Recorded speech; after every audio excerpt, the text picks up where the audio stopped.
1年起早贪黑的复读生涯，让李欣终于如愿考上了心中那所向往已久的医学院。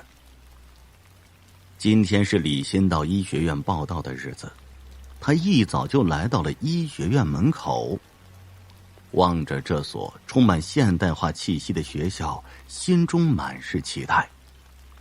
由于来得早，所以李欣很快办好了入学手续，在一个学姐的带领下到处参观，熟悉这所学校。学姐虽然人长得很漂亮，但李欣感觉她有些奇怪。当两人走在阳光下的时候，她总要快步离开，到遮阴处。她的面色看起来不是很好，在阳光下显得有些沉郁。所以在逛了一会儿后，李欣就请辞回到了宿舍了。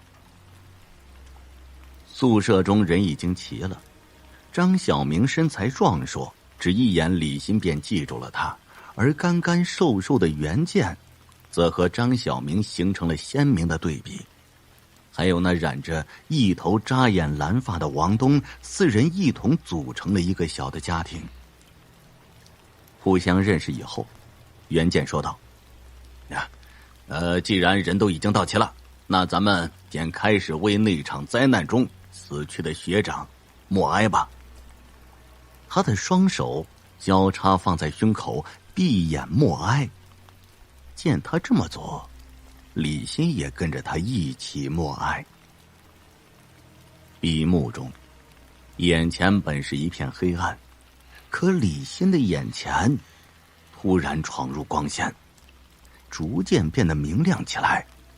李欣打量一眼，眼前依然是宿舍的场景，可是他的周身被无数的鬼脸围绕着，有陌生的，也有今天刚认识的，可这些鬼脸都是满脸狰狞，张着大嘴，像是在嘶吼，盘旋着向他涌了过来。李欣瞬间便被脸潮覆盖，一阵阵无声的嘶吼顿时在他心底炸响着。恐惧、惊慌、窒息，各种负面情绪涌上心头，李欣猛地睁开眼睛，恐怖的景象顿时荡然无存。但他仍旧一阵心悸，身子不停地颤抖着。这时袁健也睁开了眼睛，他望着李欣满头大汗的样子，脸上丝毫没有意外。李欣突然迫切地想要了解这是一场什么样的灾难，连忙问道：究竟是什么灾难呢？袁健饱含深意地看了他一眼，悠悠地说道：不急，等会儿咱们边吃边说。我可听说了，学校的那道鱼香肉丝十分不错呢。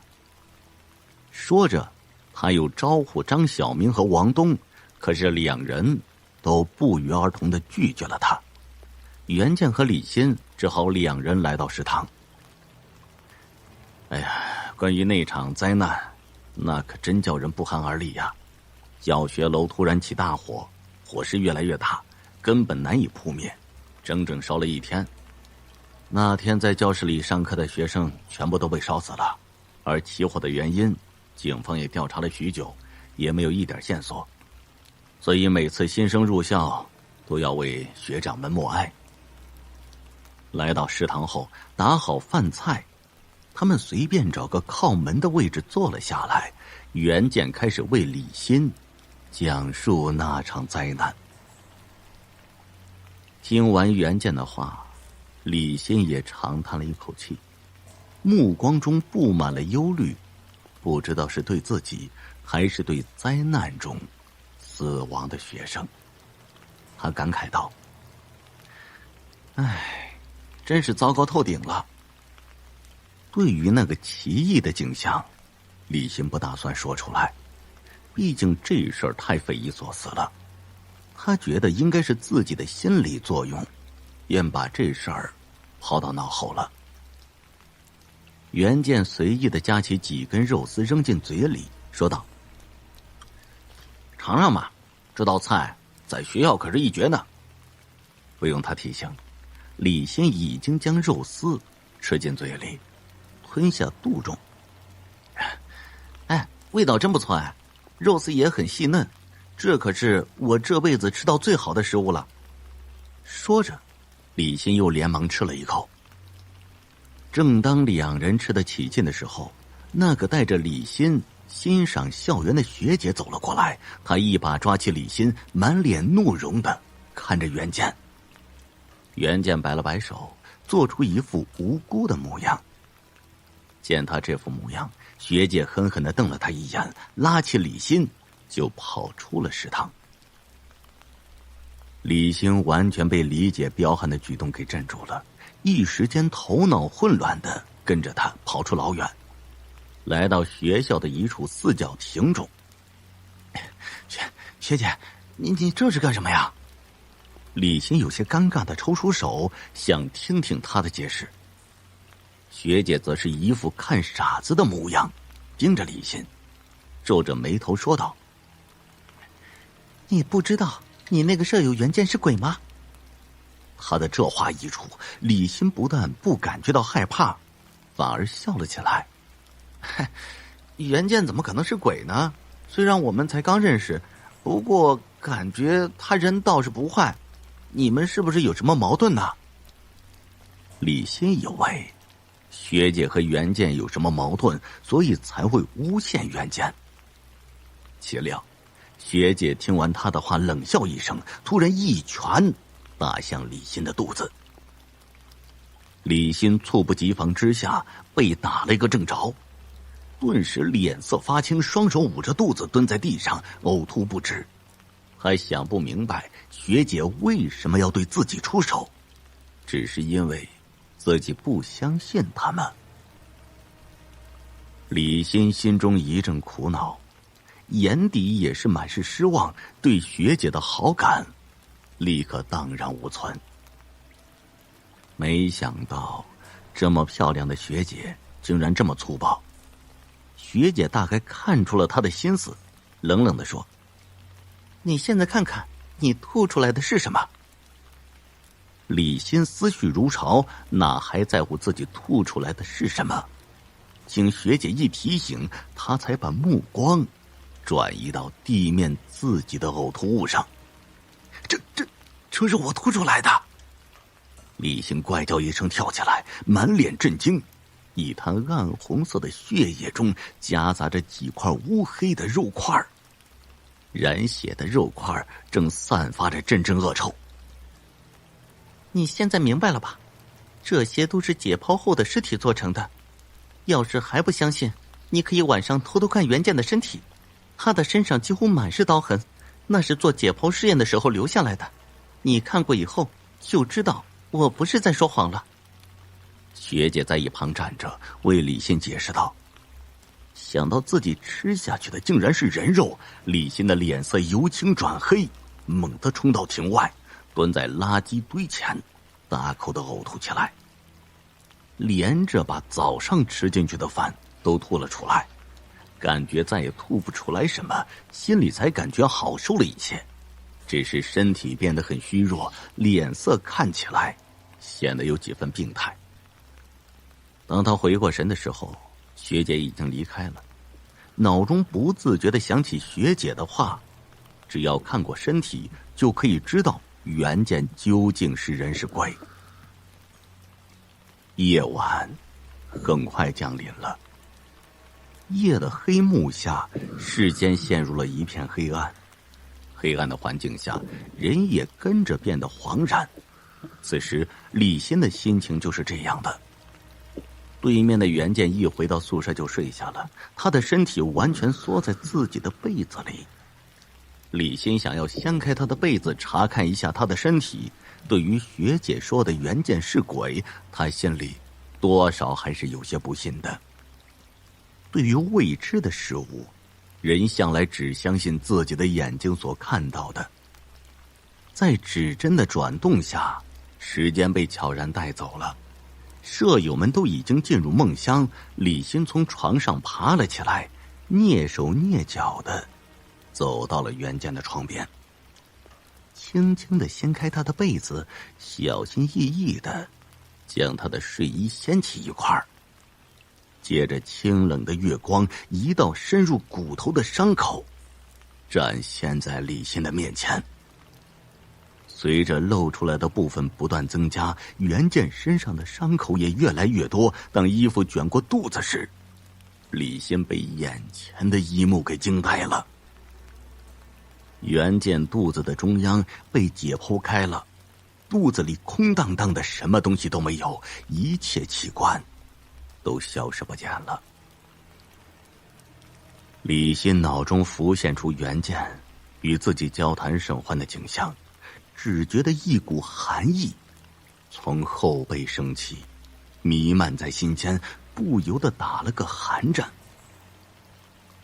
他哆哆嗦嗦地拉起被子盖在袁健的身上，下意识地看了他一眼。惨白的月光下，是一张比月光更苍白的面容，那面容上有一道道丑陋的血痕，像是一条条盘曲的蚯蚓，正缓缓地蠕动着。袁健双眼闪着幽灵般的绿光，刺得李欣心生惧意。李欣脸上瞬间失去了血色，低低的尖叫一声，踉跄着后退一步，慌乱的解释：我见你被子掉了，我就帮你捡了起来。这理由连他自己都不相信，但袁健却相信了，只是哦了一声，又重新闭上眼睛。李欣再去看时，袁健的脸又恢复了原状。李欣擦了擦头上的细汗，爬上了床。一晚上辗转反侧，难以入眠。一连几天，李欣都在恍恍惚惚中度过。他想过要请假回家，但是想到自己那痛苦的复读生活，还是决定忍耐一下。毕竟袁健要是对自己有敌意的话，早该动手了。而他现在也没有伤害自己，那就表示自己现在是安全的。李欣心里推论了一番，打算找个时间跟那个学姐好好聊聊。次日，第一节课就是解剖课。李欣跨步走进教室，老师还没有到，只有台上放着的一具尸体。由于之前吃了尸体做成的鱼香肉丝，所以到现在李欣见到尸体便会觉得恶心。他只看了一眼就收回了目光，那一眼他看到尸体半边都是焦枯的。等了大半节课时，老师还是没到。正当大家有些急躁的时候，台上放着的尸体竟然站了起来。李欣本来心不在焉的，见尸体动了一下，他便留心观察起来，没想到尸体竟然在眼前站了起来，还由于震惊而张大的嘴巴足以塞下一枚鸡蛋。而这一形象又与同学们的形象形成了鲜明对比。同学们在见到尸体起立以后，竟然变得狂热起来，大声的争相喊着让尸体来解剖，来讲解。尸体听了大家的话后，压了压双手，示意大家安静下来，接着说道：这堂课的老师还没有来，那就由我来为大家做实验讲解，可惜没有材料。大家似乎早已经商量好了，统一望向袁健。袁健脸色露出一丝笑容，说道：既然大家都这么热情，那就让我为了伟大的医学献出这具身体吧。说完，他迅速脱掉衣服躺在了台上，尸体则换上了实验用的服装，手里操着一柄寒光闪闪的解剖刀，朝着袁健的身体刺了下去。袁健似乎没有感到一丝痛苦，笑容更盛。尸体一边解剖，一边向大家详细的讲解，周围的学生都十分认真的听着，偶尔做做笔记。李欣被眼前的一幕所惊呆了。尸体复活也就算了，这些学生的表现怎么如此的怪异？现在李欣的心中被恐惧占据着，他想要赶紧逃离这里。就在他悄悄地靠近门口的时候，尸体手中的动作停下，抬起了头，望向了李欣。那些在听课的同学也把目光移到了李欣身上，在他们的目光逼视下，李欣只感觉如芒在背，擦了擦额头的冷汗，缓缓地转过身子。尸体见他转了过来，声音沙哑地说道：那位同学别急着走，现在我就讲完了，上来试试吧。语气中带着不可置疑。那些同学也纷纷鼓励，见不好逃过，李欣只好硬着头皮走向实验台。他步子不大，动作也很缓慢，在他的感觉里，要走过这短短的路程，似乎比1个世纪还要漫长。李欣艰难地抬头，看着台上的袁健，袁健静静地盯着李欣，嘴角弯起一个诡秘的笑容。不一会儿，李欣靠近了讲台，颤抖着从尸体手中接过解剖刀，望向了袁健的身体。那密布的恐怖伤痕似化作一道道的刀芒，狠狠地击向了李欣的心脏。揪心的疼痛如潮水般涌来，李欣满脸痛苦地捂着心脏，他眼前一黑，霎时晕了过去。当李欣悠悠醒过来的时候，发现自己躺在了宿舍的床上，肚子不争气的咕咕的叫唤着。他爬下床，发现王东正在收拾东西，忙问：我是怎么回来的？你这是要干什么？王东斜了他一眼：要不是我把你扛回来，尸体就把你解剖了。这学校怪兮兮的，我打算收拾东西回家去了。说完，又往自己的箱子里不断地塞着衣服。李欣也感觉到学校不正常，不再存在侥幸心理，也打算和王东一起离开，于是便开始收拾东西。等到两人收拾好了，准备离开的时候，宿舍门突然开了，学姐闯了进来。学姐急匆匆地说：走不掉的，就算你走到天涯海角，也会被抓回来，而且会死得很惨的。学姐的脸上露出了惊恐的神色。见到她这副模样，李欣原本坚决的心也软了下来。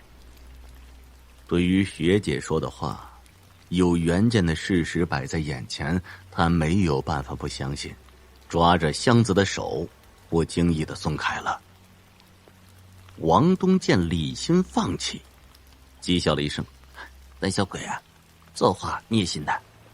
说完就拉着箱子走出去了。李欣想要劝阻他，可学姐抢先一步拦在了李欣的面前。他既然想死，那就让他死好了，反正已经告诉他了。李欣知道，对于别人的不信任，学姐总是充满了敌意。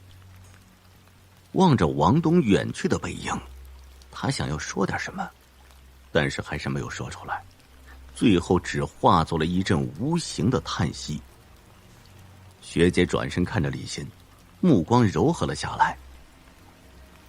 你不要以为我对你这么做有什么企图，完全是因为你长得像我死去的男朋友。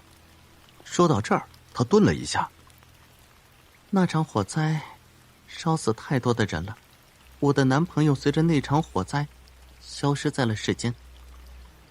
学姐的语气中透着伤感，接着又变得严肃起来。我一直在调查火灾的起因，想要为男朋友报仇。这段时间以来虽然进展不大，但也发现了一些问题。那天为你们解剖的那具尸体，就是在火灾中丧生的一个班长。班长责任心极强，但不幸死在了火灾现场里。他不愿意离开，一有机会就还像以前一样帮助同学，所以他不会让学生离开学校。他留下来的最大原因是他在寻找放火的元凶，他为了同学报仇。我相信只要把放火的人找出来交给他，他就会离去的，这样咱们就可以安心的上课了。在学姐的一番讲述下，李欣总算是弄明白了一切，对学校也没有了刚才的害怕，现在只想和学姐一起找出凶手，然后安安静静的学习。学姐让他安心学习，等他找到元凶之后就告诉他。这几天来，袁健和王东都没有回来，张小明只有晚上回到宿舍睡觉，天一亮就不见了人影。这天，李欣一个人待在宿舍觉得无聊，就到校园里闲逛，走着走着又来到了解剖室附近。此时这附近一个人都没有。李欣正打算离去，突然楼道的门开了，一个人影从里面走了出来。他全身穿着实验服，虽然戴着口罩，但李欣还是一眼就认出来他，正是那个班长。李欣慌忙地闪到了一旁，躲在一棵树的后面，紧紧地看着班长。班长拉着一张移动床，床上用白布盖着一具人形物品，此时正向着李欣的方向走来。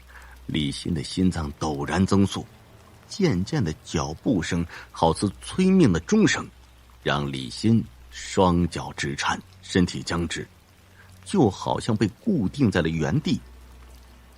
班长一步步的逼近，就要走到李欣身旁的时候，远处传来学姐的声音：“班长，我有几个问题想要请教你。”李欣此刻听到这个声音，无异于世界上最美好的声音了。班长在听到学姐的声音后顿了一会儿，转身离开。李欣悄悄地伸出头，恰巧这时白布被吹开了一角，露出了一具四分五裂的脑袋。只见那鼻子耷拉在脸上，满脸被血污覆盖，尽管如此，那头扎眼的蓝发始终那么明显。李欣脑中又浮现出蓝发下那张脸庞，那熟悉的声音犹在耳际回响，但人已经离自己那么遥远，那么遥不可及了。望着渐渐消失在眼前的王东，李欣思绪如潮，心中被伤感填充。难道真的是进来有路，出去无门了吗？不知道如果没有找到放火元凶，自己是不是也会变成这样？李欣突然生出一股深深的无力感。中午，四角亭内，学姐满脸喜容地对李欣说道：“皇天伯父有心人，我终于找到放火元凶了，今晚我们就把他交给班长，从此之后就天下太平了。”见李欣还是一副闷闷不乐的样子，学姐拍了拍他的肩膀：“这件事儿还要靠你出大力，别这样子，我知道你还在为王东的事情感到内疚。”李欣茫然地抬起头：“我能出什么力？”学姐终于见他说话了，赶紧说：“因为这个放火的元凶正是你的宿舍的张小明。”李欣一听，满脸震惊，显然让学姐感到满意。他接着又道：“或许你还不了解张小明，他是上一届的学生，放火之后他为了躲避才降级的。”学姐脸上流露出缅怀的情绪：“当初我和男朋友的关系很好，张小明和他住一个宿舍，由于我经常去找我男朋友，就避免不了出入宿舍，所以一来二去，张小明便喜欢上了我。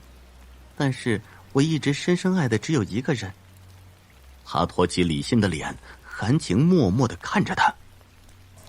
李欣被他看得不自在，脖子往后一缩：“所以他就放火烧死了你男朋友，没想到酿成火灾，烧死了许多学生。”学姐点了点头：“不错，就是他放的火。你晚上把他约到实验室，把他献给班长，平息他的怒火，就能还学校一个安宁。”李欣微微点了点头。眨眼到了晚上，明月高悬，月明星稀。宿舍内，李欣看着张小明，想到了王东的惨状，急于张口，还是忍下心来。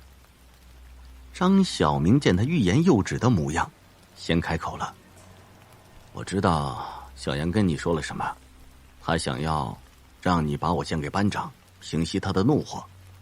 我说的对吧？”李欣不敢置信的盯着他，没想到一切计划都被他知晓了。